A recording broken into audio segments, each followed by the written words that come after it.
Hello, everyone. Thank you for having me. In this session, we're going to talk about how to reach from RESTful HTTP APIs to a gRPC API. My name is Irina Scurtu. I'm from Romania. I'm an independent consultant and software architect, and I'm .NET at heart no matter what technology I use at the moment.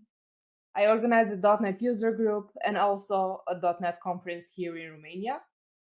I teach and I blog on Irina Code. Not as often as I would like. But enough about me. Today we're going to see how we can move and evolve from an HTTP RESTful API to gRPC. So, first, a little bit of history. We need to see where we started just to have a clear perspective on what on where we need to end. So first, we had the monoliths, but we won't talk much about them. I remember that as a junior developer with monoliths, my life was very easy.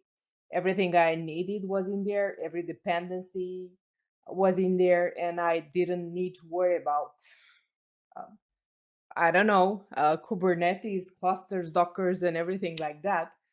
Um, Everything was very easy.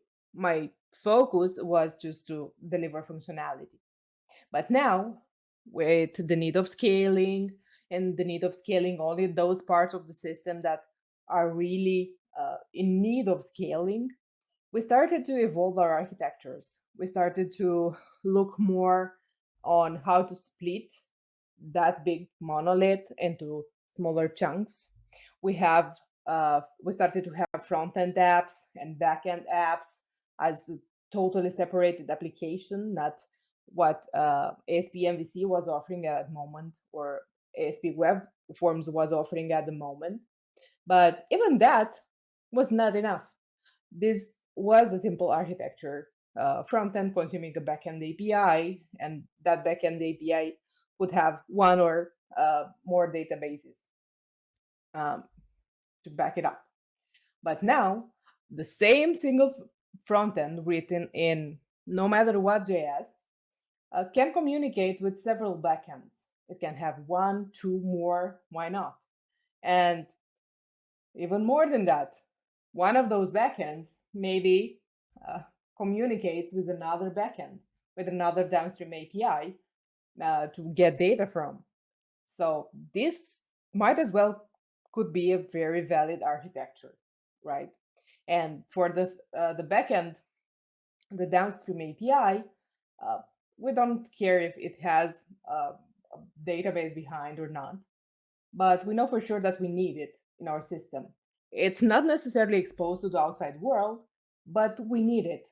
And in order to access it, we need to manage it somehow.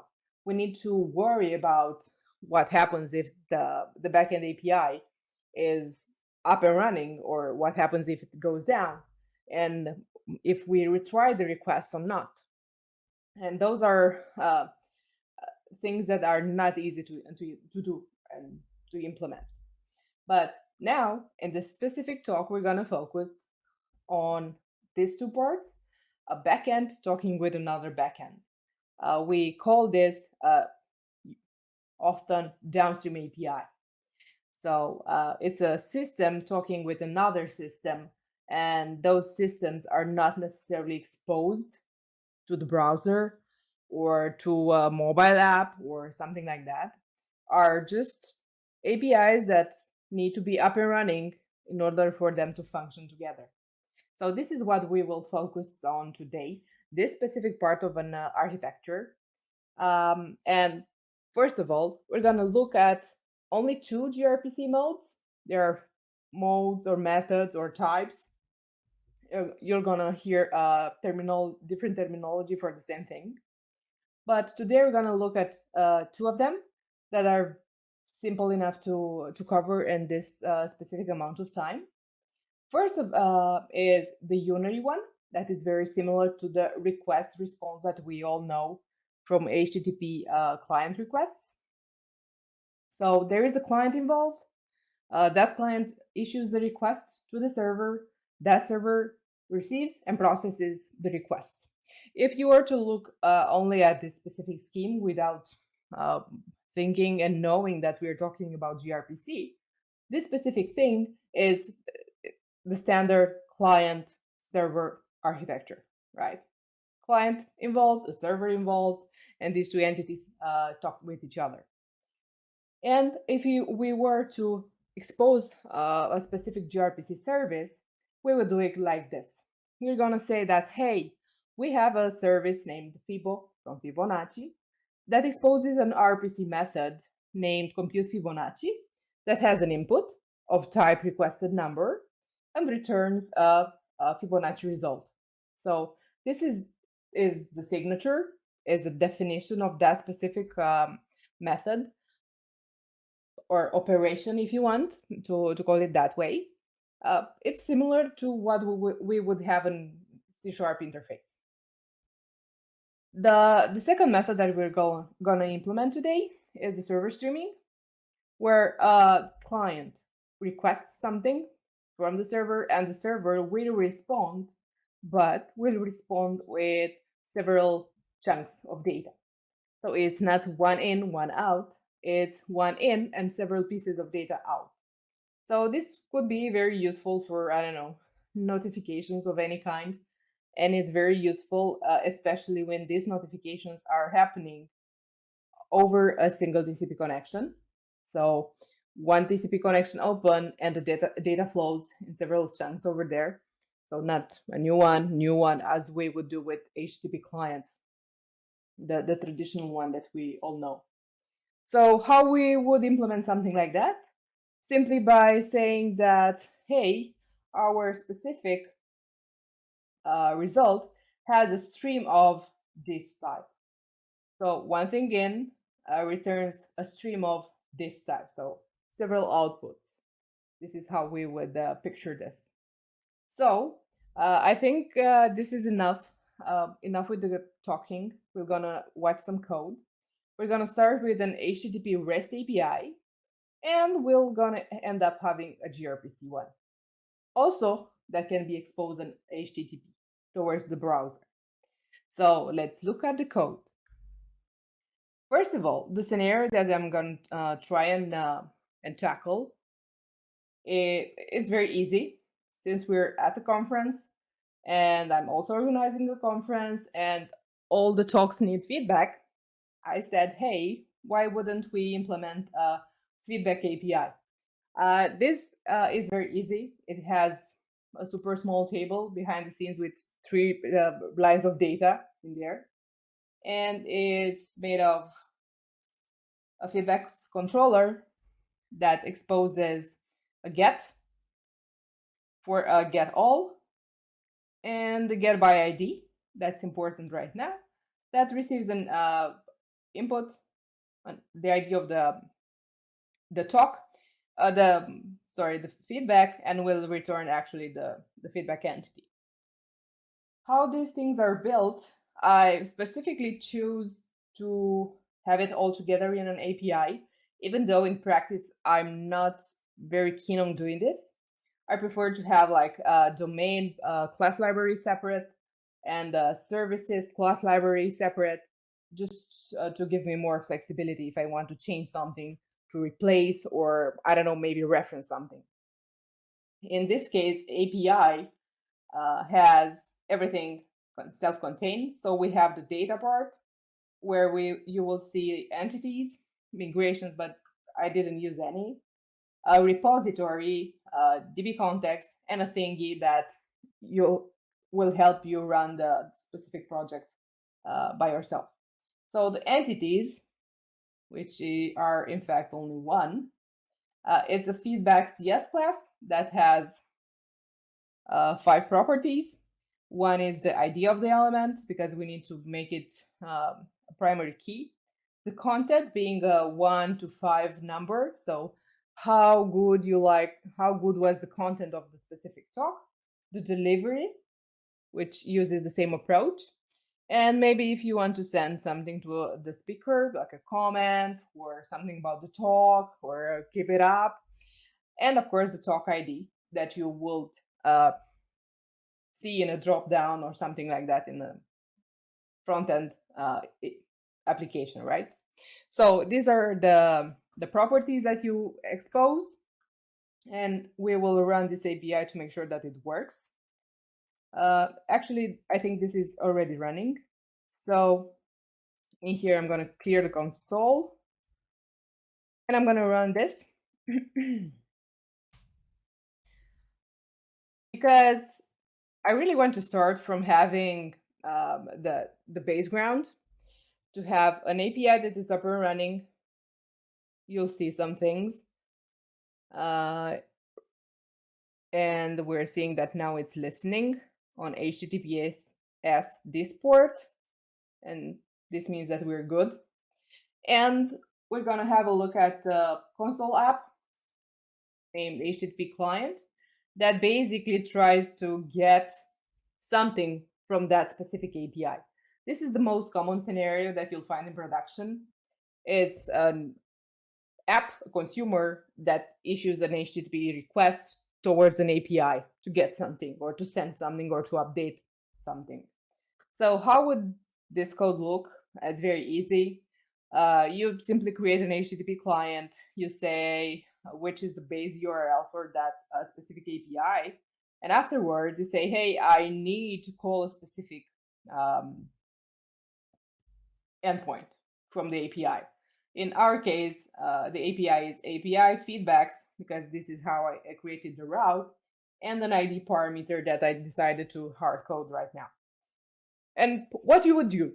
So first of all, you would need to ensure that the request is successful. It has a 200 OK status code.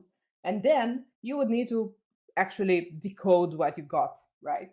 So if you run this and everything works, we should be able to actually see here what we get from the server. So I specifically added these two things because the first one will read the actual string that travels toward with the as the response, and the second one is the one that I want to emphasize, is the actual feedback object. So it is the actual C# class called feedback that in our case is the domain object that has these properties populated as a result of the call. So in order to do something like that from the system, you would need to add a reference. And it doesn't matter if you create named HTTP clients or you created libraries to share in your system as NuGet packages. But one thing you would need to do is this thing, like right click, add project reference, or I don't know, point it to a NuGet package somewhere, and you just reference this. So this might end up in actually spaghetti reference code, because I've seen it in projects. People are tending to add more logic in the library that should take care of the actually HTTP client, and that's it. The HTTP clients are fat clients, and they tend to receive more in terms of business logic and things like that. So background set, let's have a look. How can we reach from this thing, like HTTP REST or RESTful API, towards something that is, well, gRPC-like? In our case, what I have here is pretty much the same approach. It's a gRPC project created with simply new gRPC project, but I added a few things. I'm gonna set this as a startup project, and I'm gonna show you that, well, in this case, we have the greeter service that comes with the template. We have program.cs, app-setting.json, and a few things that are also visible in our HTTP RESTful API. So we have infrastructure that takes care of data, mappings, some things that I wanted to add in there that are not necessarily useful right now, and the data part that has the DB context and so on. I decided to use it that way, just to make it more comparable. So we have data infrastructure in our HTTP API, and we have data in infrastructure and in our gRPC project. So right now, if we run gRPC, the gRPC project, nothing fancy will happen. We hope that it runs and it listens on this port, feedback gRPC. Okay, fine enough. But let's see, how can we end up from this class to a gRPC one? So in order to do that, we will need to add a new protofile. So we have grid protofile that contains these things. And I'm going to add a new one, new item. And in proto, let's see, there is already a protocol buffer file. I'm going to name it feedback.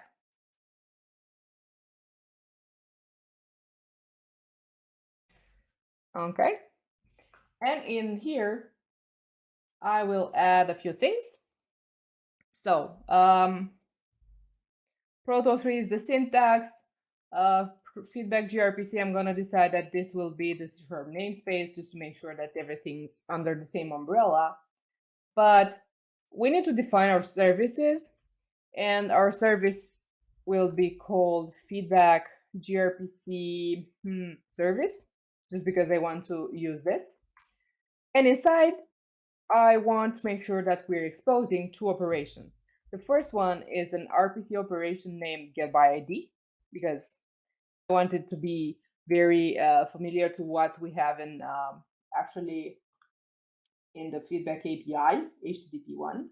So we have service, because I thought this is easier to grasp. So you have a feedback service that is a pass-through basically to a feedback repository that it also calls the DB context and actually gets the data. Okay, so in our proto file, we need to say that we need to expose the getById and of type feedback request, and the returns feedback response. I decided to name it that way just because simply it's easier to make comparisons. So feedback request is the thing that is the input for the specific operation, and the feedback response is the output of this operation. And another thing that I'm going to do is to define these specific types. Okay, so these types are actually of type message, because we're using the protocol buffers. So we have message feedback request. Okay, that has a field of type int32 that's called ID and equals 1, but that's not an assignment. It's the order of the field in the binary stream. And also we need to have another message named feedback response that will pretty much look like this. I mean, having the same fields, because we need to map the domain class, the C# one, to a protocol buffer. So in here, we're gonna have something like that.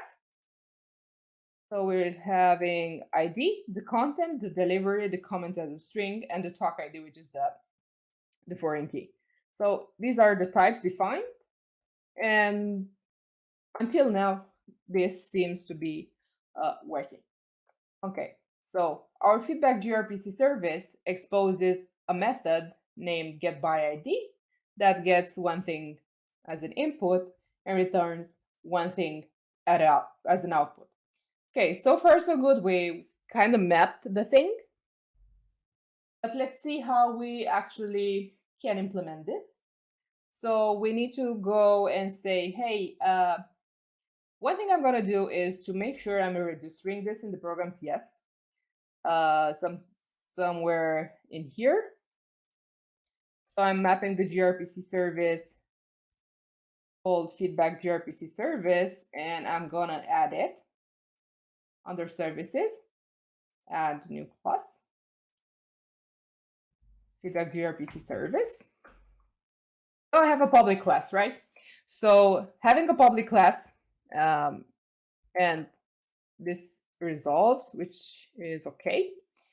It means that I can go ahead and say, hey, this feedback gRPC service that is actually gonna be a name class. I'm gonna name it like feedback service. And here I'm gonna name it the same, feedback service. Because the thing that is generated from here is based on this name, feedback gRPC service, becomes the base class for me that I can inherit and of course override the methods. So feedback gRPC service now will inherit gRPC service base.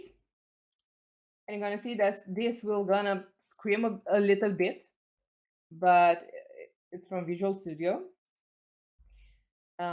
See, gonna import some namespaces. We're gonna import this. I'm gonna build to see how much it breaks. Feedback gRPC service is not found. That's weird because it's there. I'm gonna leave it that way, and if Visual Studio doesn't want to cooperate with me, I'm gonna get back to it. Usually closing Git and opening it back again does the job. So I'm gonna do some code because I don't want you to see me typing and doing things wrong. Failed namespace gRPC service. Why is it failed?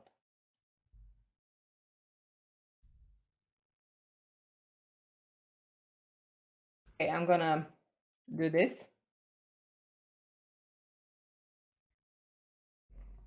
And close this one.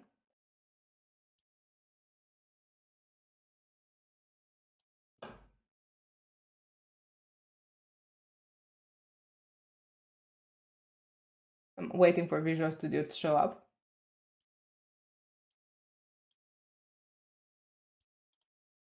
Okay. Now if I'm building it,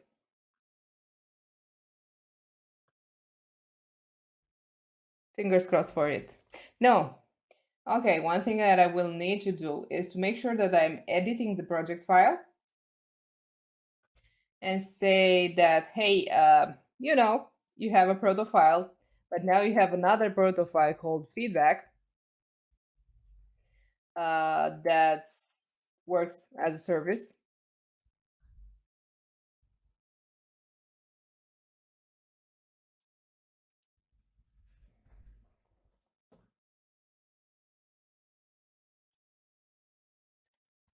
And now we will need to override what we have in the base.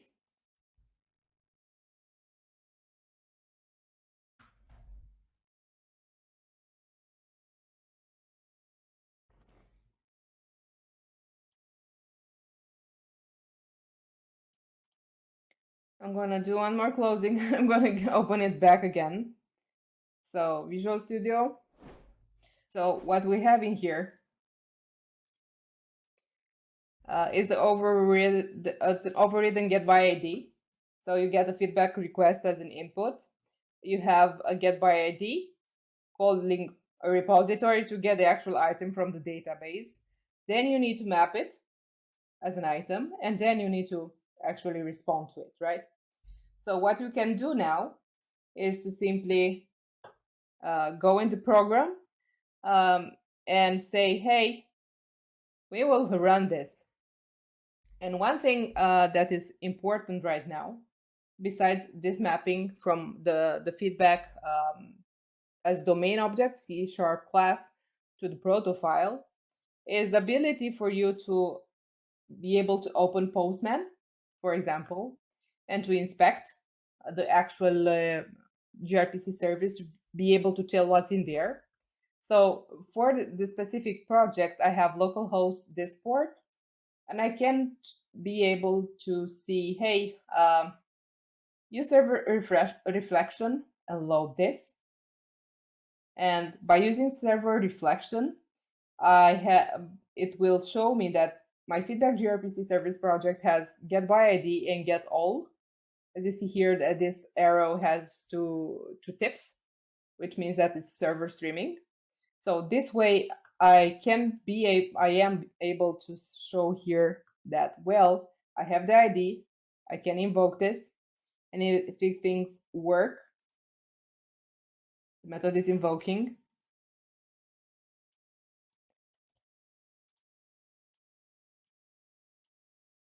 The response is okay. Okay, so localhost and stuff like that. But in order to be able to do the actual reflection, you need to add a few things. Install a package that will allow you to add gRPC reflection in here. And make sure that if your environment is development, map gRPC reflection service. That will allow you to not load the protocol buffer file, but to be able to use the server reflection. Otherwise, it won't work in Postman. So this is pretty much what I wanted to show you in this 30 minutes. If you want to see the actual code file, you can have it at the end of the slides. So why use gRPC? Use gRPC because of the performance, because it allows you to have polyglot environments, low network usage, and point-to-point communication. So thanks for watching. You can see here the actually resources. Thank you. Feel free to DM me if you have questions.